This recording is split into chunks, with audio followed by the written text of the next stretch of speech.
শুনুন, আমি রবীন্দ্রনাথ ঠাকুরের মানের হানি করিনি। রবীন্দ্রনাথ ঠাকুর মুসলিম বিদ্বেষী মানুষ।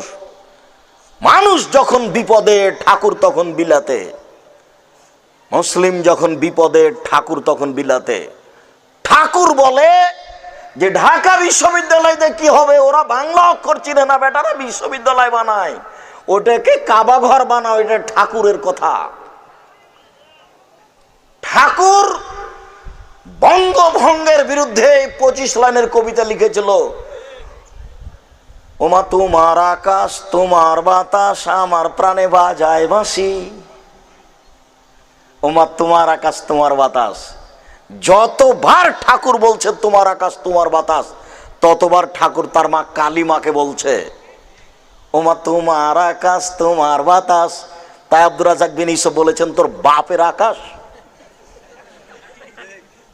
আমি ঠাকুরের মানের হানি করিনি। এদেশের ছেলে মেয়ে, এদেশের শিক্ষক বুঝুক, বিচারের মাঠে সবাইকে জবাব দিতে হবে, আমাকে দিতে হবে না। আমি প্রস্তুত আছি, এটা সেরে। 25 লাইনের কবিতা ঠাকুর লিখেছে বঙ্গভঙ্গের বিরুদ্ধে, এবং কলিকাতা প্রেস ক্লাবে বঙ্গভঙ্গের বিরুদ্ধে এই কবিতা পাঠ করেছিল সর্বপ্রথম ঠাকুর।